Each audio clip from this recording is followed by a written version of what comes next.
Chers amis, aujourd'hui je vous traduis la réponse qu'a faite le père Giorgio Maria Faré, donc qui est docteur en théologie dogmatique de l'Université pontificale grégorienne, au communiqué fait par Monseigneur Carlo Maria Vigano récemment sur son site Exsurge Domine. Après cette réponse du père Giorgio Maria Faré, vers la fin de la vidéo, je vous mettrai les éléments que j'ajouterai concernant ce que moi je pense en plus de cette attitude de Monseigneur Vigano. Alors avant de me lancer dans la traduction de cette deuxième intervention du père Giorgio Maria Faré que je vous traduis, je vous fais l'annonce que la première intervention que j'ai publiée le 1er décembre, qui est sa réponse à Monseigneur Athanasius Schneider, j'ai maintenant ajouté le document, le véritable document reçu de lui et traduit directement en français avec ce qu'il a dit exactement. Donc moi j'ai fait la traduction en essayant de traduire au fur et à mesure ce que j'entendais, tandis qu'ici c'est la traduction de son texte direct. Donc il m'a envoyé son texte déjà traduit en français. Donc ça vaut la peine que vous alliez chercher cela donc dans la description de la vidéo, et également je l'ai mis ici dans le commentaire épinglé. De la même façon, dans cette vidéo que je vais vous mettre en ligne en réponse donc à Monseigneur Vigano, je mettrai le document que m'a envoyé le père Giorgio Maria Faré, à la fois dans la description de la vidéo et en commentaire épinglé, pour que vous puissiez les télécharger. Je les mettrai également tous les deux sur le site internet École Sainte-Hildegarde, dans la page document doc d'émission invalide de Benoît XVI, et je la mettrai dans la partie ici qui concerne les interventions du père Faré. Vous savez donc que vous avez maintenant la mise à jour de cette page documents pour les prêtres qui est terminée. Vous avez donc ici la possibilité de trouver des tas de documents à télécharger et à envoyer à vos prêtres, ou simplement de leur donner ce lien pour qu'ils viennent voir par eux-mêmes. Rappelez-vous que c'est important que vous fassiez votre petite goutte d'eau pour que la vérité continue à se répandre. Alors commençons donc par traduire la très argumentée réponse du père Giorgio Maria Faré. In nomine Patris et Filii et Spiritus Sancti. Amen. La verità genera odio. Per questo alcuni, per non incorrere nell'odio degli ascoltatori, la vérité engendre la haine. C'est pourquoi certains, pour ne pas encourir la haine de leurs auditeurs, se voilent la bouche sous le manteau du silence. S'ils prêchaient ouvertement comme l'écriture divine l'exige, ils s'exposeraient à la haine des personnes mondaines qui finiraient par les épuiser. Mais comme ils marchent selon la mentalité du monde, ils ont peur de scandaliser. La vérité ne doit jamais être voilée, même au prix du scandale. Saint Antoine de Padoue. Ensuite, il continue en disant « J'affirme de croire en toutes les vérités contenues dans le symbole de Nicée-Constantinople. J'affirme reconnaître toute vérité révélée dogmatiquement par l'Église catholique. Je reconnais et j'obéis à l'institution ecclésiastique et au souverain pontife. J'accepte le Concile Vatican II comme 21e concile de l'Église catholique.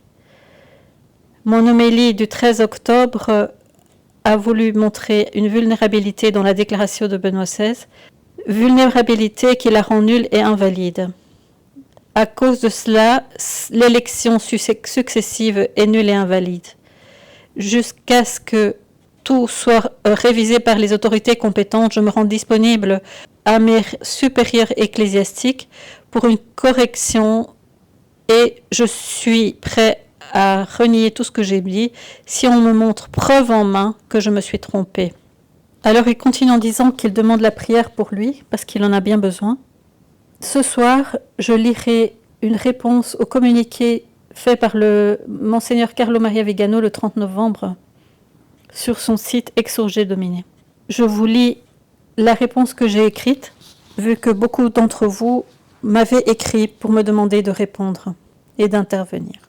J'ai préparé un texte qui essaye de mettre quelques points importants pour répondre à ce texte. Et dans ce cas, tout comme pour Monseigneur Schneider, je redis que je n'ai rien de personnel contre personne. ni contre Monseigneur Schneider, ni contre la Bussola quotidienne, ni contre Bergoglio, ni contre Monseigneur Vigano. Mes interventions sont toujours des interventions sur les idées et non pas ad personam.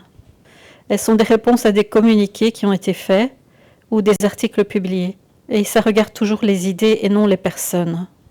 Je ne les connais pas, ces personnes, personnellement, donc je n'aurai pas de motif à avoir des choses vis-à-vis de leur personne. Et si j'avais jamais connu ces gens et que j'avais des choses à leur dire, je leur dirais alors personnellement et non de façon publique sur un réseau. Ayant clarifié cela, vous vous rappelez que je vous ai toujours dit, je vous ai toujours demandé de ne jamais faire des commentaires personnels qui attaquent les personnes. Parce que ce n'est pas une façon chrétienne d'agir. Ce n'est pas la façon dont Jésus a agi. Soyons attentifs à ne pas céder à cette mondanité spirituelle, d'attaquer les gens, de les insulter, d'avoir des comportements adversifs. Vous vous rappelez que même quand j'ai parlé de Bergoglio, j'ai dit il faut toujours le respect, parce qu'il est chef d'État, parce qu'il est âgé, parce qu'il a une dignité cardinaliste.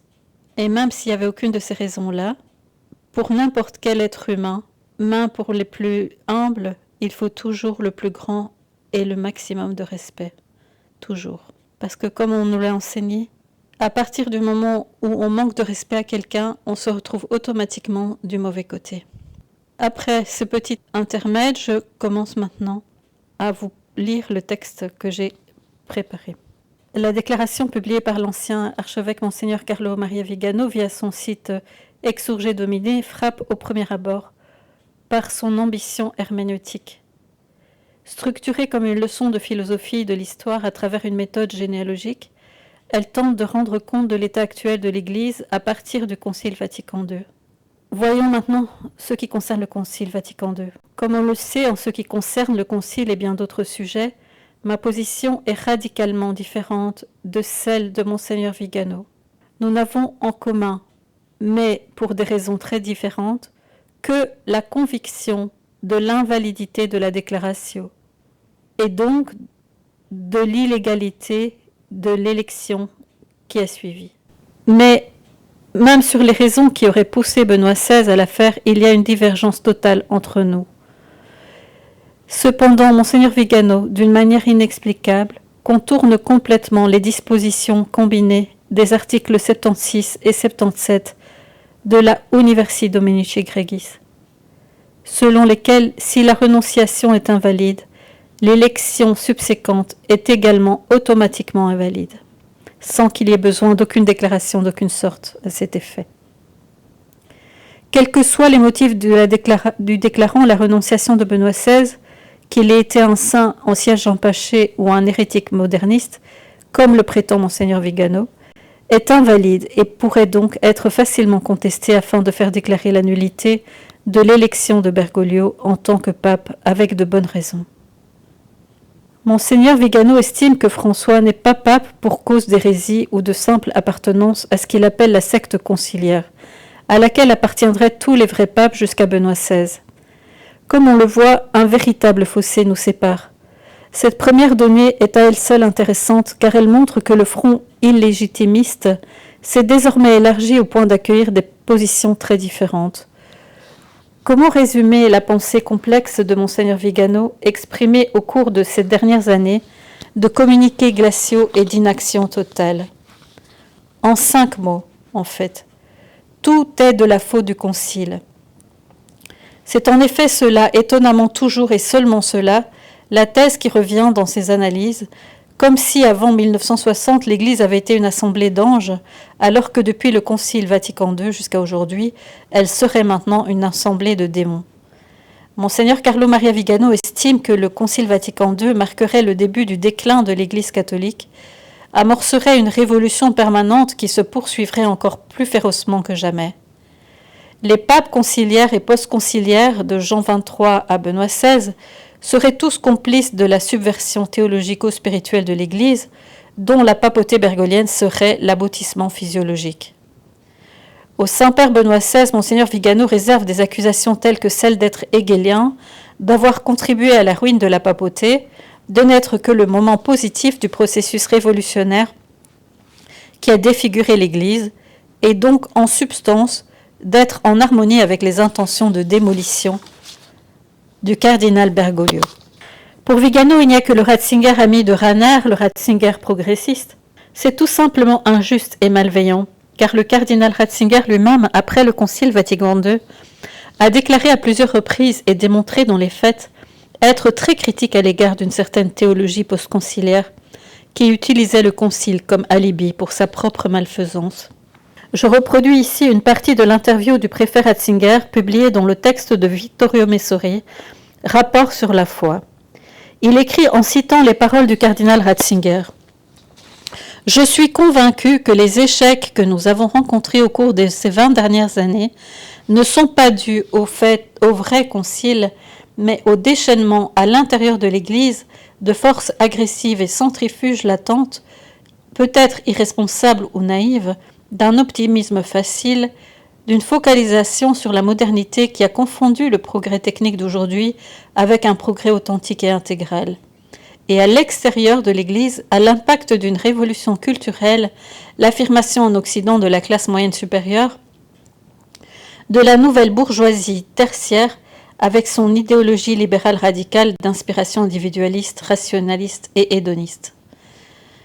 Son mot d'ordre, son exhortation à tous les catholiques qui souhaitaient le rester, n'est donc certainement pas de revenir en arrière, mais de revenir au texte authentique de l'authentique Concile Vatican II.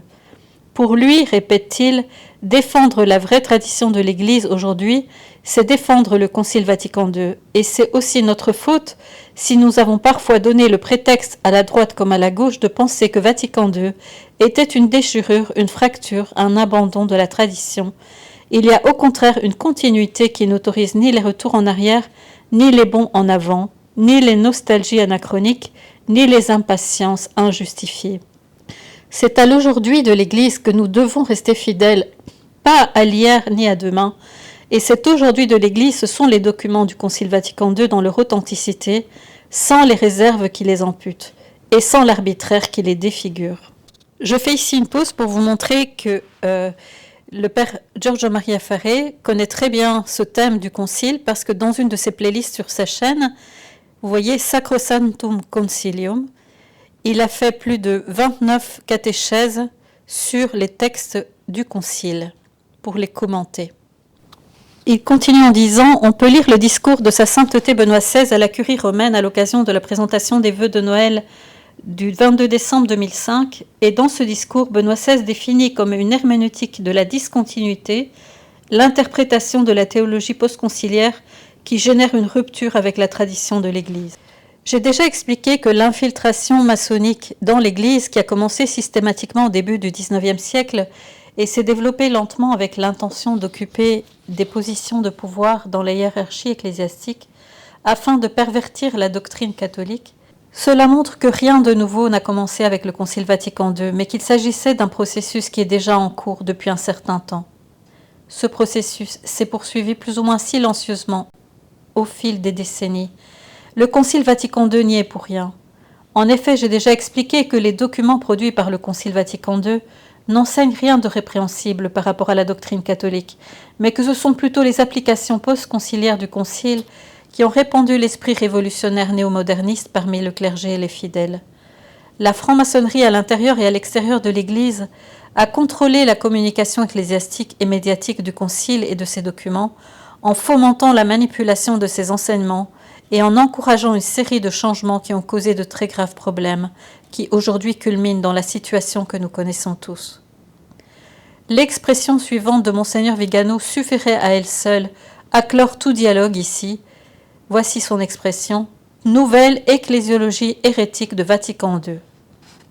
Reste à savoir comment un concile, donc le pape en communion avec tous les évêques, pourrait produire des doctrines hérétiques.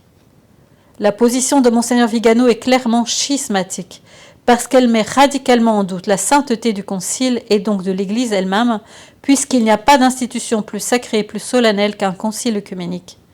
Il est très probable que Monseigneur Vigano ait effectivement encouru l'excommunication pour crime de schisme en raison de cette grave position ecclésiologique qu'il réitère fréquemment.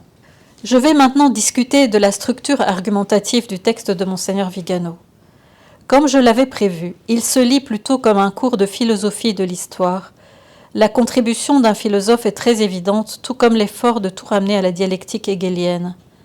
En effet, le processus dialectique thèse, antithèse, synthèse est évoqué au moins 5 fois, et ces étapes sont remplies d'éléments les plus divers qui, une fois parvenus au stade de la synthèse, donneraient naissance à un aspect particulier de la crise actuelle.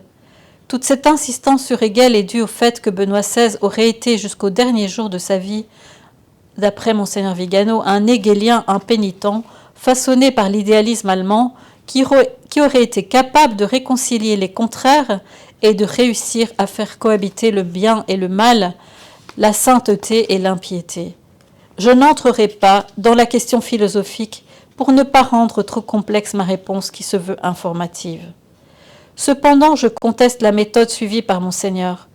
Il s'agit d'un usage impropre de la philosophie appliqué à des questions qui ne peuvent être rejetées en termes d'idées. Il semble qu'il suffise de tracer dans le magistère récent de l'Église avant Bergoglio une pensée qui s'écarte de la tradition préconciliaire pour tout condamner en bloc. Le Concile Vatican II, le droit canonique et le magistère des papes sont tous jugés par le tribunal crypto-sédévacantiste de Vigano. Des instances démocratiques, synodales, progressistes, bref, des idées étrangères à la tradition préconciliaire, auraient défiguré l'Église catholique. En fin de compte, on peut voir en Vigano un immobilisme ecclésial évident, par lequel l'Église aurait dû s'immobiliser en 1961. Mais l'Église, comme l'a dit Ratzinger, c'est une entreprise toujours en réforme. Et maintenant, je voudrais attirer votre attention sur ce point. Je voudrais souligner quelque chose d'important.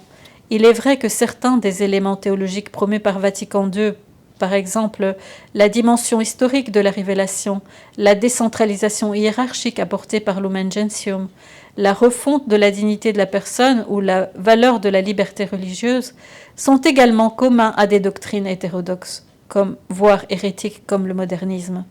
De même que la valorisation de la parole est également commune à la réforme luthérienne.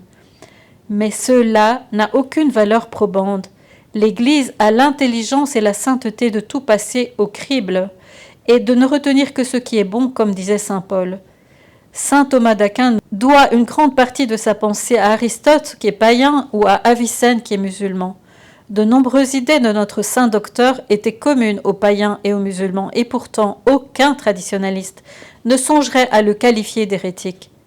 Alors comment est-il possible qu'un concile œcuménique bien plus autoritaire et normatif que saint Thomas d'Aquin soit si violemment accusé d'hérésie simplement parce qu'il a examiné et accepté certaines instances communes à d'autres?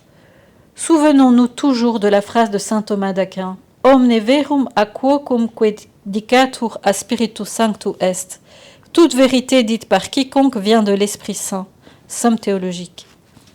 La mise en œuvre d'une généalogie d'idées purement philosophiques sans vision de foi ne pose finalement rien de l'Église, sauf les doctrines ou les idées qui représentent le plus notre vision subjective et limitée de la foi et de l'Église.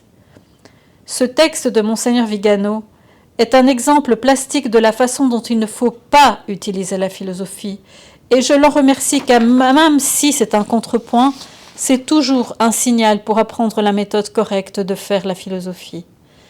Monseigneur, sans s'en rendre compte, est tombé dans la même erreur que les modernistes de la première heure, ceux pour lesquels il se déshabillerait parce qu'il a utilisé les outils philosophiques de la mauvaise manière pour interpréter toute l'histoire de l'Église récente d'une manière globale et indue. Mais pour en revenir à nous, que veut dire Monseigneur Vigano sur la question de la déclaration du pape Benoît XVI et de ses conséquences? À cet égard, la position et la proposition de l'évêque deviennent de plus en plus irrationnelles, même si malheureusement pour beaucoup de gens, elles sont courageuses et séduisantes. Le mot « proposition », je suis obligée de le mettre entre guillemets parce que, comme nous le verrons, il n'y a en fait rien dans le communiqué publié le 30 novembre par Monseigneur Vigano qui puisse être appelé une proposition ou une solution, ou du moins rien qui soit digne de ces noms. En fait, Monseigneur est le porteur radical d'un défaitisme de bas étage, critiquant tout et tout le monde, sans apporter la moindre preuve à l'appui de ces accusations et sans précisément proposer de solution aux problèmes exposés. Comme je l'ai toujours dit, les sources. En fait, il est bien connu que des voix très autorisées s'élèvent aujourd'hui dans le monde entier pour affirmer preuve à l'appui que la déclaration du pape Benoît XVI, l'élection subséquente du cardinal Bergoglio sont invalides selon les lois de l'Église. Dans le texte publié par Monseigneur Vigano, nous ne trouvons rien de tout cela. Au contraire, Monseigneur Vigano les définit comme des théories inconsistantes, non étayées par des preuves, qui se sont emparées de tant de fidèles et même de prêtres, augmentant la confusion et la désorientation. Fin de citation. Il ne cite l'invalidité de la déclaration que pour dénigrer les motifs qui ont poussé le pape Benoît XVI à accomplir un tel acte, sans souligner les fondements canoniques de cette invalidité. Ainsi, il remet en cause la papauté de Bergoglio, mais pour des raisons autres que l'invalidité canonique d'une élection qui a eu lieu lors d'un pape vivant et non abdicateur. Et ce, même si son mentor philosophe, le professeur Radael, a qualifié à plusieurs reprises Bergoglio d'antipape dans son livre intitulé « Au cœur de Ratzinger ». Cependant, nous nous souvenons bien qu'il y a environ 1 an, Monseigneur Vigano s'est élevé contre les spéculations canoniques abstraites sur l'invalidité de l'élection de Bergoglio en déclarant catégoriquement « Ce que nous ne pouvons pas faire, parce que nous n'en avons pas l'autorité, c'est de déclarer que Bergoglio n'est pas pape. La terrible impasse dans laquelle nous nous trouvons rend impossible toute solution humaine. » Et maintenant, il dit exactement le contraire. C'est licite de changer d'avis. C'est licite, mais il faut le dire. Chers amis, avant-hier, je pensais comme ça, je pensais blanc, maintenant, je le prends noir. Je la pense noire à cause de telle et telle raison. Ça peut arriver que quelqu'un change d'avis parce que en telle année, je pensais ceci, mais voilà, j'ai trouvé telle et telle source qui me font penser maintenant que je m'étais trompée et donc maintenant je pense autrement. Je peux donc trouver que ce que je pensais auparavant était incomplet, erroné, et je donne les raisons et je donne les sources qui m'ont fait comprendre que je me suis trompée. C'est licite de changer donc d'avis, mais il faut l'expliquer. Ici, il n'a jamais dit que « Oh, écoutez, j'ai changé d'avis ». On ne peut pas faire ça. Alors, dans le texte que l'ancien archevêque vient de publier en 4 langues, il n'est jamais fait mention du droit canonique ou du magistère dans ces canons et documents qui prouvent la situation canonique dans laquelle se trouve l'Église depuis 2013.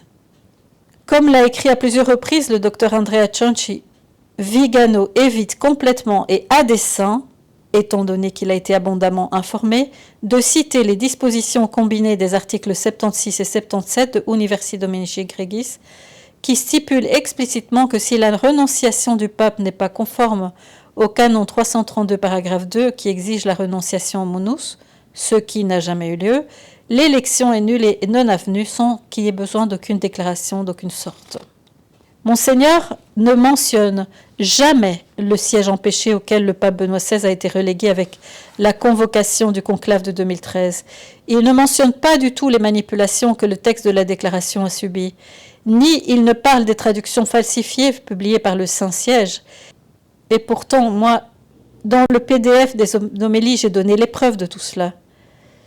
Il ne fait aucune mention de la confirmation et de la ratification par le pape Benoît de sa prétendue renonciation, qui, comme nous le savons bien dans le texte de la déclaration, a été présenté comme un report temporel. Monseigneur Vigano ne mentionne pas une seule fois les nombreux messages à restriction mentale large que le pape Benoît nous a donnés pour nous aider à comprendre le problème de la renonciation invalide et la solution canonique. Au sujet de la prétendue renonciation du pape Benoît, il y aurait de nombreuses questions étayées par de multiples preuves, à la portée de tous, que Monseigneur Vigano pourrait soulever, mais il décide de les censurer. Et ce serait bien intéressant de comprendre pourquoi. Moi, je ne sais pas comment le contacter, mais je trouve que ce serait important de lui demander.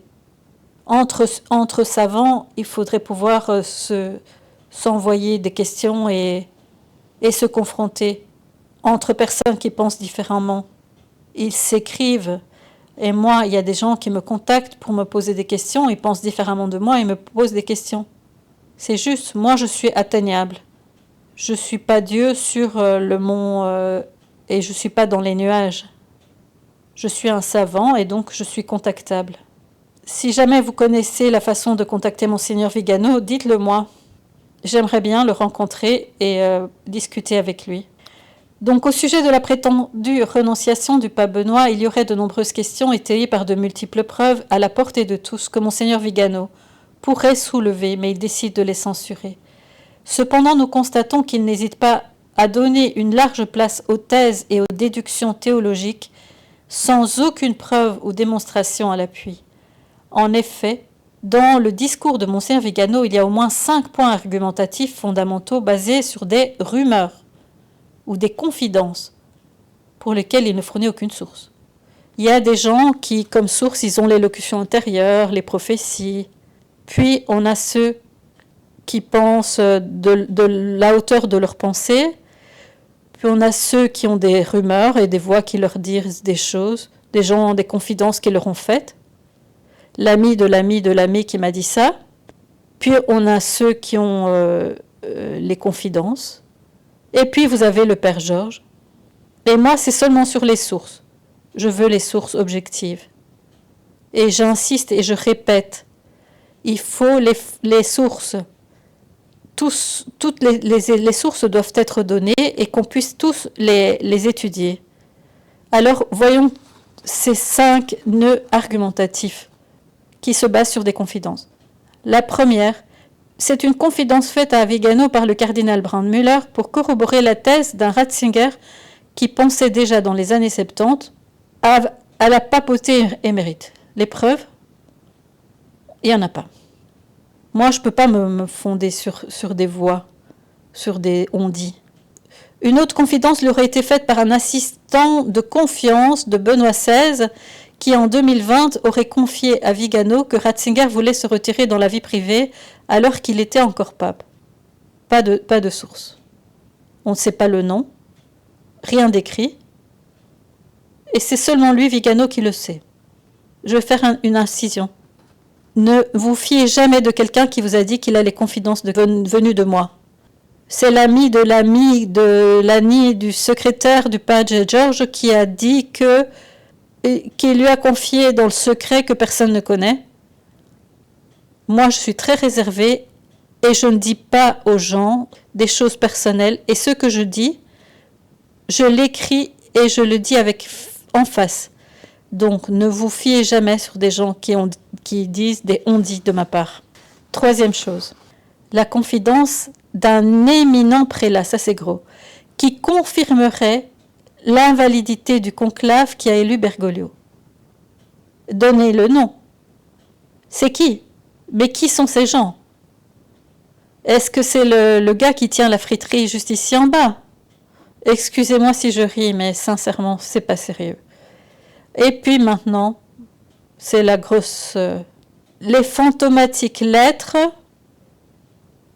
objets d'échange épistolaire entre le prêtre Nicolas Boux et le pape Benoît XVI au cours de l'année 2014 que Monseigneur Vigano utilise comme source certaine pour sa thèse. Et ça, c'est un mystère. Parce qu'à moi, Monseigneur Boux m'a dit que c'est absolument impossible de voir ces lettres. C'est ça qu'il m'a dit. Je lui ai demandé. Il m'a dit c'est absolument impossible. Et je lui ai dit pourquoi? C'est impossible parce que tu sais, mon père, il y a le secret, je sais pas quoi. J'ai dit Monseigneur, je n'ai pas envie de... Je ne vais pas vous forcer si vous ne pouvez pas les voir. Mais lui, apparemment, Monseigneur Vigano les a vus. Moi, je ne peux pas les voir et Monseigneur Vigano, oui? Je ne sais pas. Il y en aurait 4, mais il n'y a pas de preuve. Cinquième élément, Vigano laisse entendre qu'il sait certainement que Monseigneur Ganswein et le secrétaire d'État Tarcisio Bertone ont été impliqués dans l'œuvre de démolition de la papauté. Les preuves? Dans ce cas même, nous devons faire confiance, car aucune preuve n'est donnée. Il n'y a pas de source, pas de preuve, pas de texte, pas d'enregistrement, rien. Et même dans ce cas-là, nous devons faire confiance. Moi, je me fie de personne, seulement de Jésus-Christ. Quand on me dit oui, un tel me l'a dit, et alors je m'en fiche. Je dois le voir écrit. À part que maintenant c'est un secret de polichinelle parce que on sait que un tel a dit un tel et puis un tel. Si maintenant tout le monde le sait, alors montrez-moi ces lettres de Monseigneur Bux. Imprimez-les, que tout le monde le sache. Si tous parlent de cette lettre, il faut qu'on les lise. Il faut qu'on voit les dates, etc., qu'on vérifie toutes les données. Alors, lisons ce qu'a dit Monseigneur Vigano. Tant le secrétaire personnel que le secrétaire d'État ont exercé une forte pression pour que Ratzinger reste au milieu, pour ainsi dire, en jouant sur la séparation fictive entre Munus et Ministerium. Alors, Monseigneur, il dit, quand moi je le dis, et donc c'est la parole de Dieu, vous devez apporter les preuves. Donc, quand vous me dites, Père, je suis confus, je vous dis, non, pour moi, tout est clair. Ça suffit pas de dire, j'ai vu un ange voler. Tu dois apporter les preuves. On s'attendrait à ce que l'évêque, pour soutenir une accusation aussi grave que celle portée contre le pape Benoît XVI, apporte des preuves réelles. Des révélations secrètes qui ne peuvent être prouvées ne devraient même pas être citées comme preuve d'une supposée hérésie contre un souverain pontife. C'est du lourd. En substance, Monseigneur Vigano nous dit que le pape Benoît était un hérétique parce qu'il aurait été informé par des sources anonymes. C'est inacceptable. Vous faites comme vous voulez. Moi, en tout cas, je n'adhère pas. Mais pas seulement envers Benoît XVI, envers n'importe qui. Ou vous donnez les preuves ou il n'y a rien. Moi, je n'aurais rien dit sur l'élection du cardinal Bergoglio si je n'avais pas eu les preuves. Les preuves peuvent être discutables, mais il faut les preuves. Tout ça est inacceptable. Parmi les sources citées par Monseigneur Vigano figurent de prétendues lettres, objet d'un échange de correspondance ayant eu lieu en 2014 entre le prêtre Nicolas Bux et le pape Benoît XVI. Ces documents, selon lui, réfuteraient l'invalidité de la renonciation. Cependant, il est contradictoire pour Monseigneur Vigano de soutenir l'invalidité de la renonciation tout en connaissant l'existence de cette source qui semblerait réfuter sa position. Il convient également de noter que Monseigneur Vigano critique ouvertement le fait que ces lettres n'ont été révélées que récemment et partiellement, soulevant des doutes quant aux raisons de ce retard et au manque de transparence dans la divulgation de leur contenu. Sur ce point, je trouve particulièrement incisif ce que l'estimée et toujours piquante Dr Barbara Tampieri nous dit. Faisons une petite parenthèse sur les lettres fantômes de Monseigneur Bux en citant la très chère et toujours très pointue Dr Barbara Tampieri dans son très récent article. Moi j'aime beaucoup la Barbara Tampieri parce qu'elle est très professionnelle. Et je lui dis depuis longtemps qu'elle devrait écrire, parce qu'elle écrit très bien. C'est une journaliste très courageuse, mais elle plus que les autres. En plus, elle est très sympathique. Et elle a une capacité de synthèse et elle utilise très bien les dons que le Seigneur lui a donnés. Donc voici le texte qu'elle écrit au sujet de Monseigneur Vigano. Dans un tourbillon de certitudes non prouvées et probablement non prouvables, Monseigneur Vigano évoque la fameuse lettre, ou plutôt l'échange de missives qui aurait eu lieu entre juillet et août 2014 entre Benoît XVI et Monseigneur Bux, contenant selon ce dernier la confirmation manuscrite de Benoît XVI de la validité de sa démission, afin de faire taire les doutes à ce sujet. Monseigneur Vigano se demande pourquoi Monseigneur Bux n'a pas encore divulgué cette correspondance, ou peut-être demande-t-il à Bux de la permission de la divulguer puisqu'il reconnaît lui-même en connaître l'existence et le contenu. Ici cependant nous détectons le premier paradoxe temporel dans l'hypercube de Vigano. En 2014, seul Antonio Socci avait publié un livre sur le sujet des deux papes. C'est grâce à l'avocate Estefania Acosta qu'on a remarqué ceci, qu'il y a un paradoxe dans les dires de Monseigneur Bux. Donc, Andrea Cionci, c'est en 2020 qu'il parle. En 2014, c'était seulement Antonio Socci qui avait publié un livre sur les deux papes. Donc, on dit que que la lettre de Monseigneur Bux serait arrivée en 2014. Si Monseigneur Bux était connaisseur en 2014 d'une lettre de Benoît XVI, pourquoi alors, en 2018, Monseigneur Bux, 4 ans après donc, va interviewer Aldo Maria Valli en lui proposant, entre guillemets, d'examiner et d'étudier plus attentivement la question relative à la validité juridique de la renonciation du pape Benoît XVI. Pourquoi ne pas révéler lui-même la vérité? Si en 2014, tu as en main, avant encore que Antonio Socci n'ait publié son livre Ce n'est pas François, toi, tu as déjà en main des lettres du pape Benoît XVI sur Munus et Ministerium et tout ça, tout ce complotisme. Tu as cette lettre, tu sais quelle est la vérité. Après 10 ans, elle n'est toujours pas publiée. Mais pourquoi alors, si en 2014 tu savais tout cela, et en 2018, donc 4 années après, dans une interview à Aldo Maria Valli, tu demandes d'examiner et d'étudier attentivement la question relative à la validité juridique de la renonciation du pape Benoît XVI. Alors tu te moques de nous. Et maintenant on est en 2024, je reviens à la version de 2014. Et alors? Qu'est-ce que c'est que cette chose? Ils me font sourire ceux qui disent « Mon père, quelle confusion !» Moi, vous savez comment je leur réponds? C'est tout très clair. Plus le temps passe, plus à moi, tout devient très clair. Il n'y a rien de confus. Tout est extrêmement clair et lucide. Parce que maintenant, les gens se révèlent comme ils sont réellement. Tout devient lumineux. Chacun montre qui il était, celui qu'il a toujours été. Et ça, c'est une grâce de Dieu. Maintenant, tous sont obligés à dire exactement ce qu'ils pensent. Et c'est ce qu'ils font. Et quel est notre devoir? Montrer les contradictions. Quand une personne fait des contradictions avec ce qu'il a dit auparavant, tu ne dois pas lui faire confiance. Une personne qui se contredit sans donner les motivations n'est pas digne d'aucune confiance. Moi, personnellement, je ne fais pas confiance à quelqu'un qui m'a démontré être en contradiction avec elle-même et qui n'a pas dit pourquoi elle s'est contredite.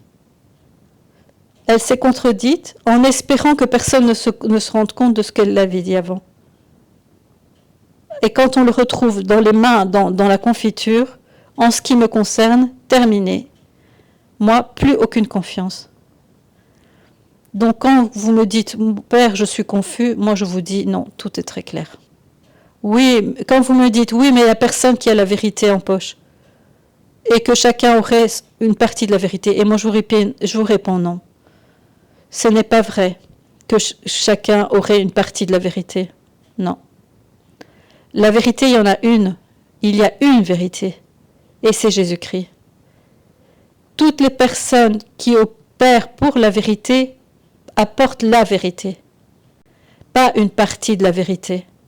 Ils ne portent pas toute l'entièreté de la vérité, mais la vérité qu'ils apportent, c'est toute la vérité. Tous les autres sont des porteurs de mensonges, pas des petits morceaux de vérité. Non. Ou tu dis toute la vérité, ou tu dis pas la vérité. Et tu ne dis pas une partie de vérité. Si tu ne dis pas la vérité, c'est mieux que tu restes chez toi.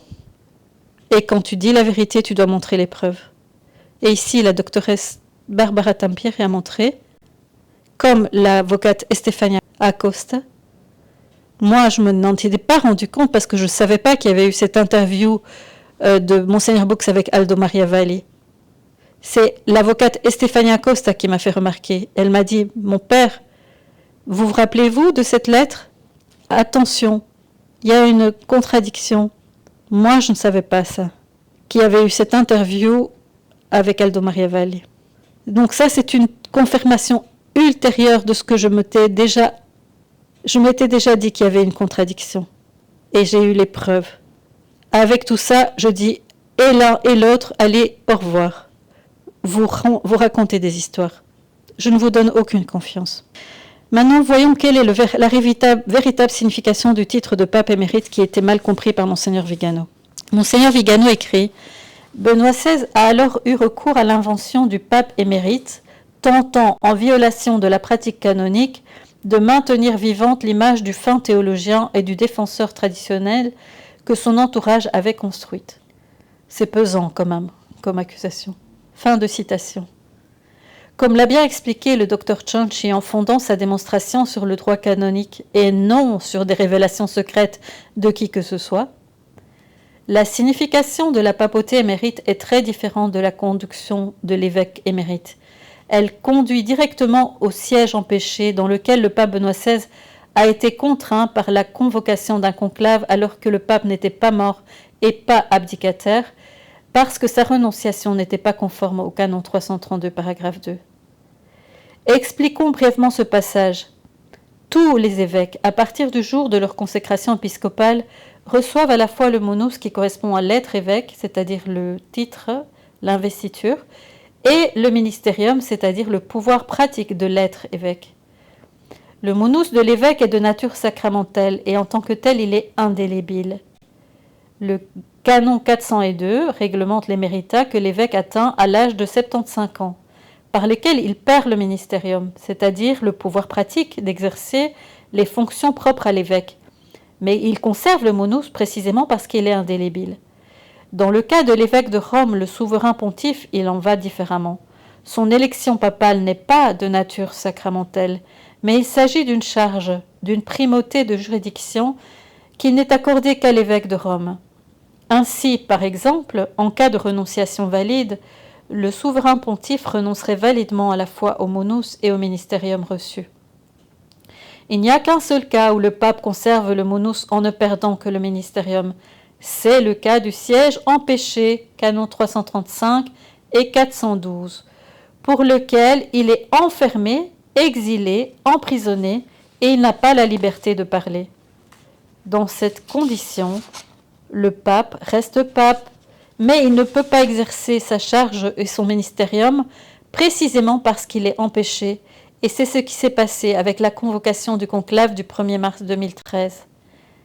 En effet, Benoît XVI a vécu exactement comme un pape dans un siège totalement empêché avec un nom pontifical, une robe blanche, il est relégué à la Cité du Vatican, il ne peut se dire émérite comme l'évêque émérite que dans ce sens-ci, il a certes conservé le monus et perdu le ministérium, comme c'est le cas pour l'évêque émérite, mais à cause des abus qu'il a subis, certainement pas par sa propre volonté ou par une disposition conforme à la loi. C'est ce qui explique le ministère élargi que Vigano, tout scandalisé, déforme et explique de manière erronée. Nous avons eu jusqu'au 31 décembre 2022 deux papes vêtus de blanc. L'un était le pape émérite, ou plutôt l'empêché, qui détenait le monus et était relégué à un rôle contemplatif de souffrant et priant, comme il l'a dit lui-même dans la déclaration.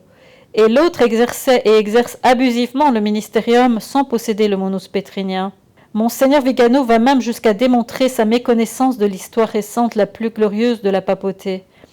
Pie VII, exemple admirable avant tout, nous le rappelons, prisonnier de l'armée napoléonienne entre 1809 et 1814, emmené loin de Rome, d'abord à Savone puis en France, bien que Pie VII ait été empêché d'exercer sa charge, peut-on dire qu'il n'a pas conservé son monus, c'est-à-dire sa qualité de pontife unique et légitime ? Comment Monseigneur Vigano conclut-il son intervention ? Il conclut en appelant à la foi et à la persévérance, en citant l'épisode de la barque dans la mer agitée et du sommeil de notre Seigneur, en appelant les fidèles, les prêtres et les religieux scandalisés, indignés et confus, en indiquant la réalité de la passion de l'Église et du mystère d'iniquité que l'on devrait accepter comme la vérité qui nous rendra libres, et en invoquant l'intervention du Seigneur. C'est ainsi que Monseigneur Vigano conclut, comme je l'avais prévu au début, c'est-à-dire sans proposer de solution. Le Seigneur s'en chargera, nous attendrons son retour. Exactement la même conclusion que tous les sédévacantistes. C'est un défaitisme mortel, extirpé de la réalité du temps présent. Comme nous l'a enseigné saint Pie X, nous sommes nés pour combattre. Et nos armes aujourd'hui sont celles de la loi de l'Église, que l'Église met à notre disposition pour rétablir la légitimité du trône pétrinien. Le droit canon. Pas les voix, pas les confidences. Non, non. Pas on m'a dit ceci, on m'a dit cela. Pas le secrétaire. Non, les sources. Les sources. Et le droit canon. Et les sources. Sinon, rien. Nous devons déclarer l'aliénation de cette hiérarchie légitime de l'Église catholique et nous y accrocher, déterminés à être fidèles à Jésus-Christ, forts seulement de la foi en sa promesse. Tu es pierre, et sur cette pierre je bâtirai mon Église, et les puissances de l'enfer ne prévaudront pas contre elle. Matthieu chapitre 16, verset 18. Nous attendrons que les cardinaux valablement créés avant le 13 mars 2013 déclarent le siège vacant et élisent un nouveau pape. C'est précisément parce que nous croyons dans l'Église et que nous avons confiance en son indéfectibilité que nous sommes certains que le Seigneur interviendra en temps voulu. Il fera en sorte qu'elle soit à nouveau gouvernée par un pape légitime. Ceux qui reconnaissent la vérité sont appelés à le proclamer avec force, en coopérant au bien de l'Église, conformément au canon 212, paragraphe 2 et paragraphe 3 du Code de droit canonique, lui-même inspiré par le numéro 37 de la Constitution Lumen Gentium de Concile Vatican II, qui confère à tous les fidèles le droit de manifester leurs besoins et même le devoir de manifester leurs pensées sur ce qui concerne le bien de l'Église. Donc dans ce paragraphe 2 et 3 du canon 212, il est dit « Les fidèles ont la liberté de faire connaître aux pasteurs de l'Église leurs besoins, surtout spirituels, leurs souhaits.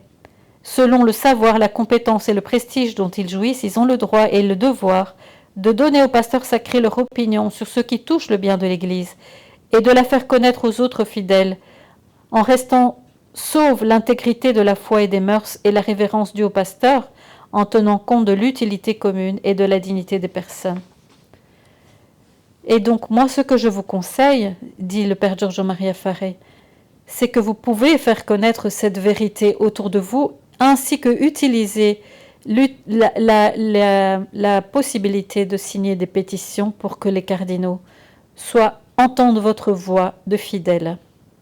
Bien sûr que c'est important de prier, de jeûner, d'offrir des sacrifices pour cela, mais aussi de faire les choses bien concrètes et pratiques. Chacun de nous, nous voulons la clarté. Donc ça suffit de se baser sur des visions, des prophéties uniquement.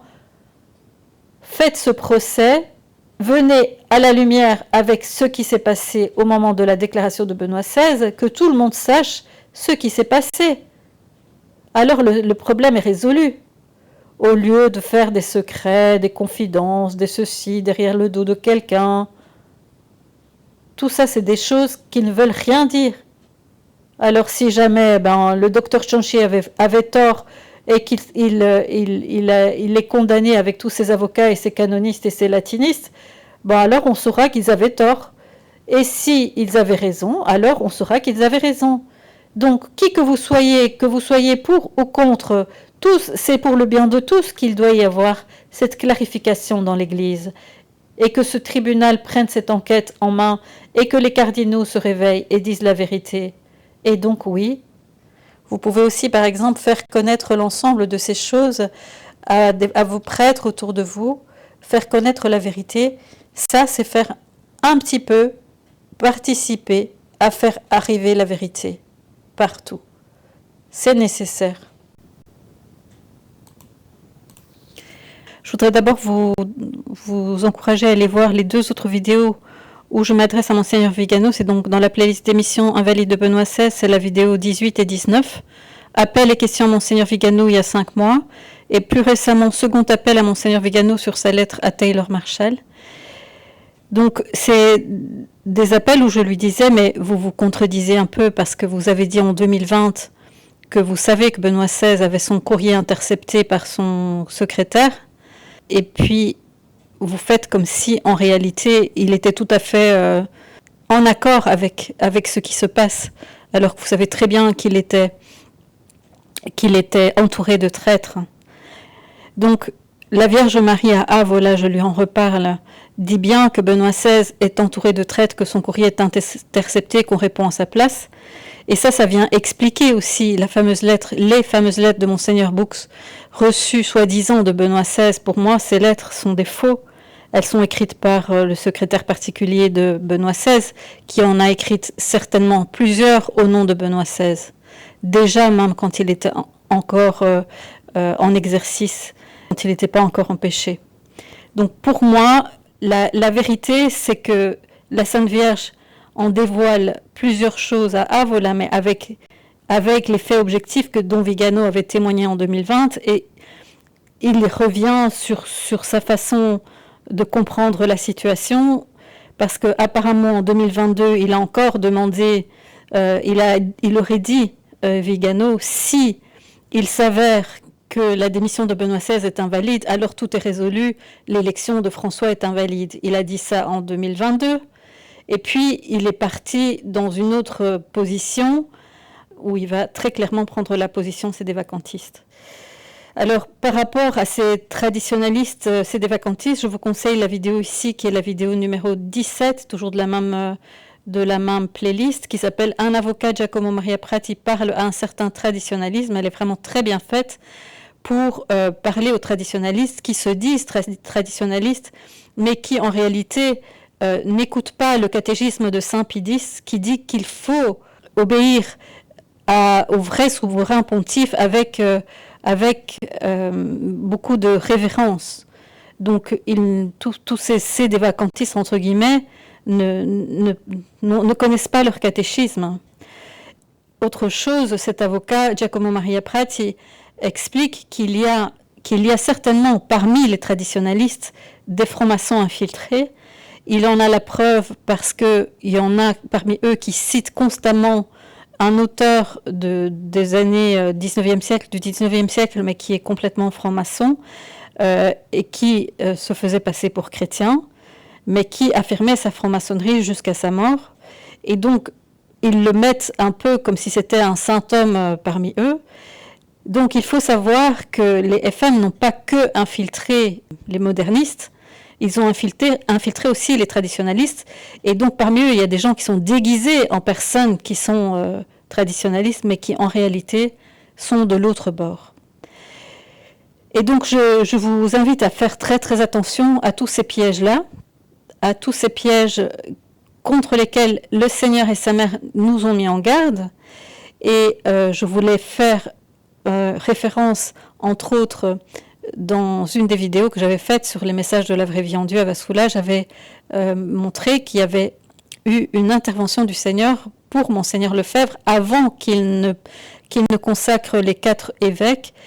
Le Seigneur avait donné à Vassoula un message en disant « Je t'en prie, écoute mon Pierre, et mon Pierre aujourd'hui c'est Jean-Paul II. » Et il reprenait en disant « Mon Église, je l'ai bâtie sur Pierre. Comment est-ce que vous pouvez ne pas comprendre ?»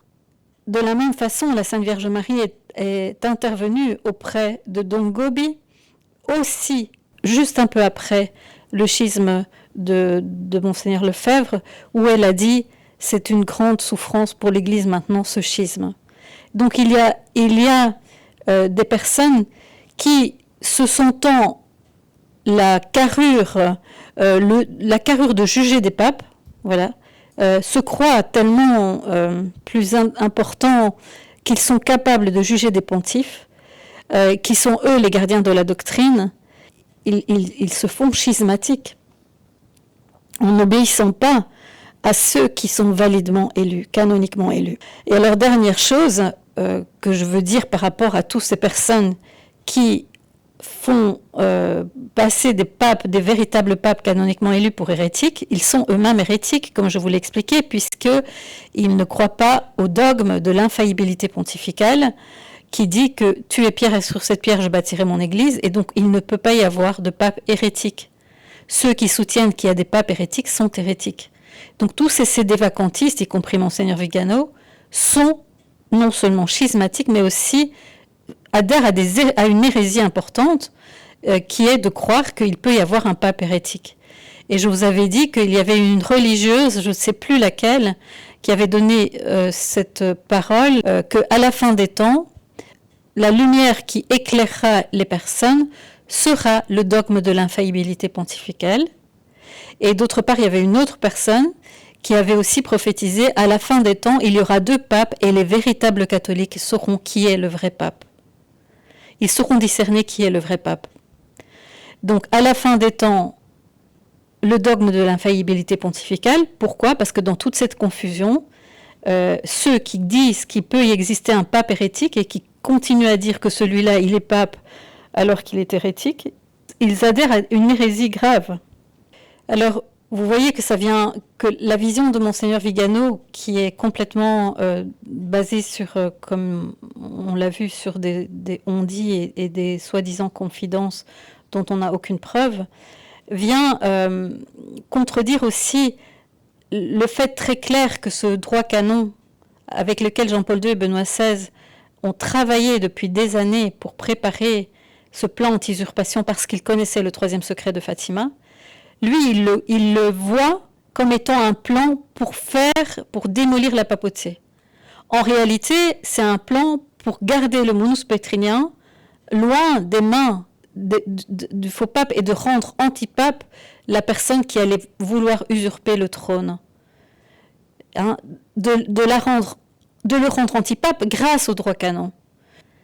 Ils ont permis que cette prophétie de François d'Assise se réalise quand il dit, Saint François, « Quelqu'un parviendra de façon non canonique à se hisser à la papauté. » Saint François d'Assise avait parlé de cela dans sa prophétie. De façon non canonique, c'est très important.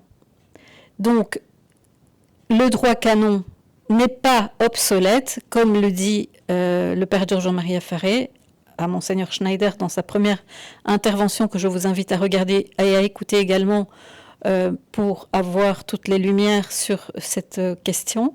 Le droit canon n'est pas obsolète, le droit canon est ce qui régit l'Église et c'est la manière dont Jean-Paul II et Benoît XVI ont ingénieusement préparé la protection de l'Église depuis des années déjà, connaissant le 3e secret de Fatima. Benoît XVI, donc, n'a pas fait exprès de détruire la papauté, au contraire, il a sauvé l'Église en conservant le munus pétrinien pour le véritable pape et en schismatisant la fausse Église.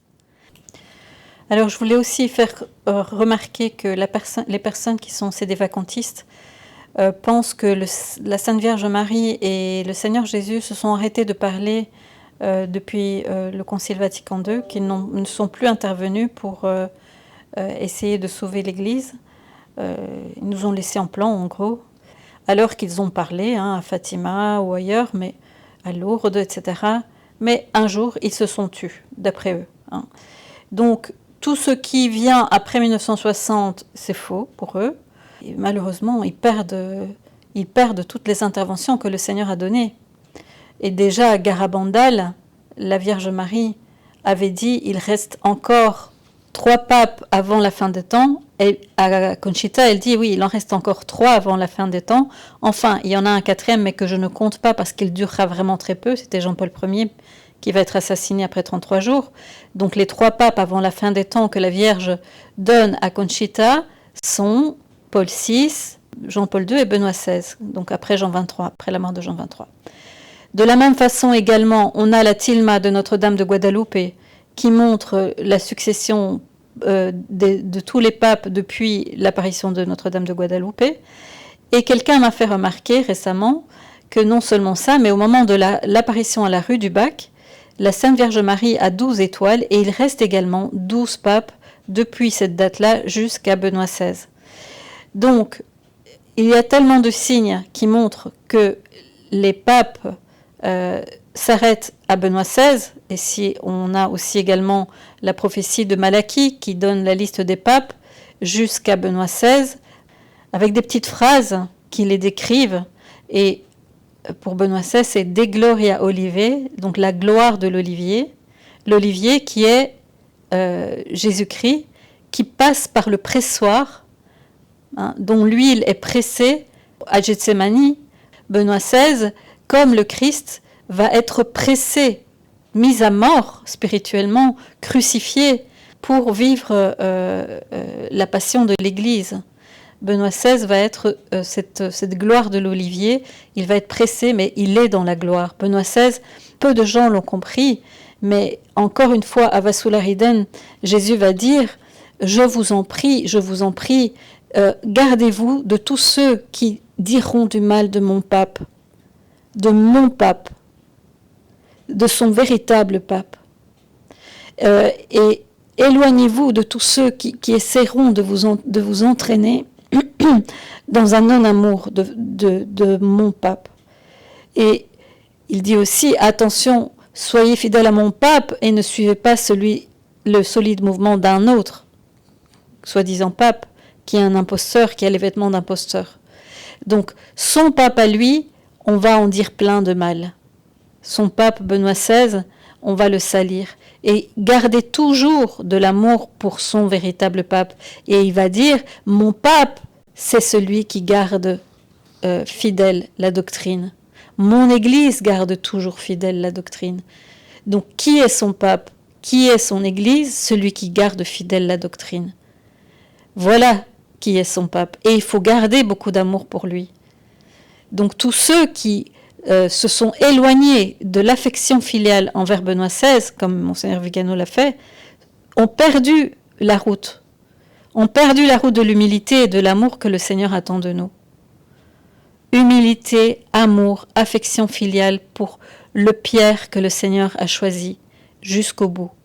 Et quand on est dans cette lumière de rester fidèle avec cet amour pour le vrai pape canoniquement élu, alors on reste dans la véritable Église du Seigneur. Sinon, on part loin, on devient des protestants, on devient des schismatiques, on est autre chose, on n'est plus catholique.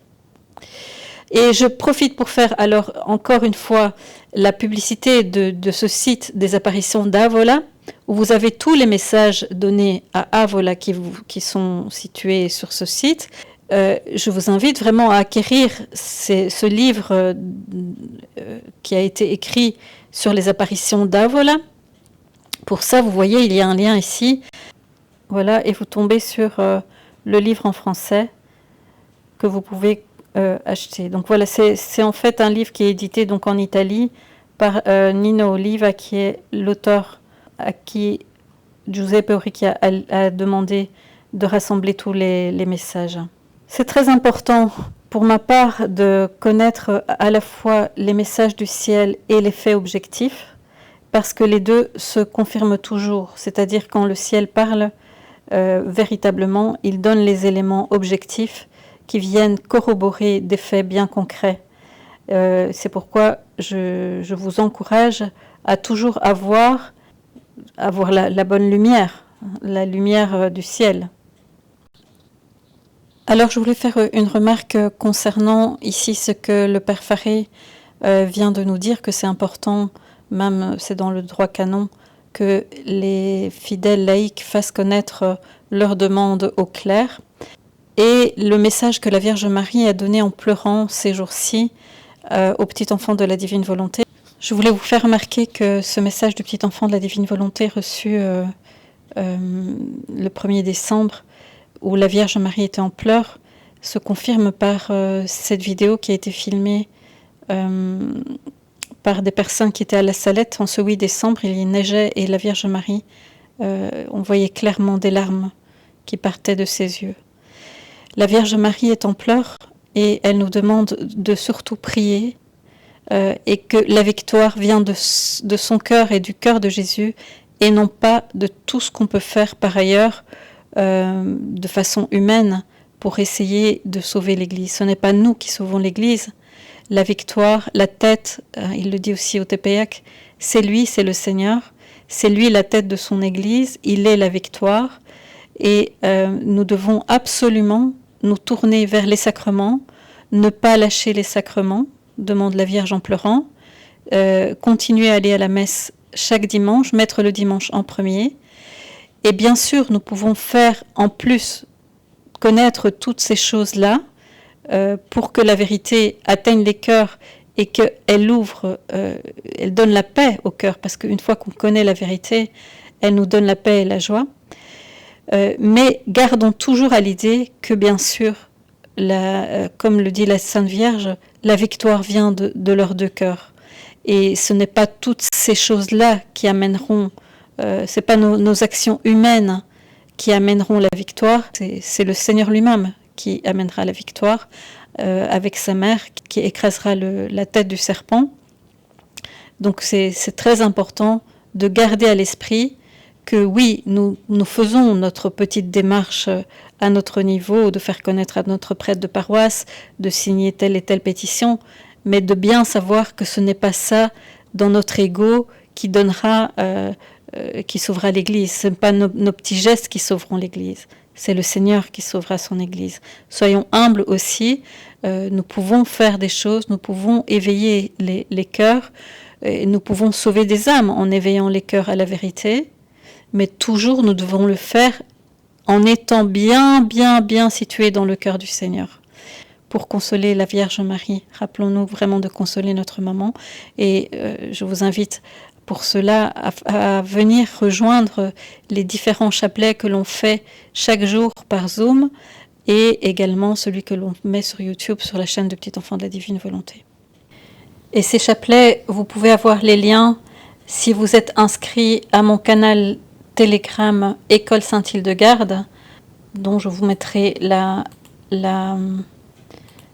lien ici en dessous. Donc c'est t.me/École Saint-Hildegarde. C'est sur Telegram, donc pour cela il faut d'abord installer Telegram sur votre portable. En étant abonné à ce canal, vous aurez chaque fois les informations. Vous voyez maintenant ici à 21h30, lundi 9 décembre, on donne le lien pour le chapelet. Et également, vous avez ici donc la chaîne du Petit Enfant de la Divine Volonté, YouTube/@PEDV. Donc ces deux éléments-là, je vous les mettrai dans la description de la vidéo et en commentaire épinglé pour que vous puissiez rejoindre les chapelets qui se font ici sur sa chaîne YouTube chaque dimanche, mais à un horaire qui est donné chaque fois le dimanche précédent et également sur le canal Telegram. Je crois que c'est vraiment important que vous essayiez d'installer Telegram et que vous vous joigniez à notre canal Telegram si vous voulez avoir toutes les informations. Et de la même façon, par Telegram aussi, vous pouvez faire partie du Petit Reste en vous inscrivant sur le site des apparitions d'Avola qui vous redirige vers le groupe Telegram du Petit Reste de votre région. Voilà, en communion de prière, tous soyons unis derrière notre Mère pour porter cette passion de l'Église. Rappelons-nous que la passion de l'Église, ça veut dire qu'on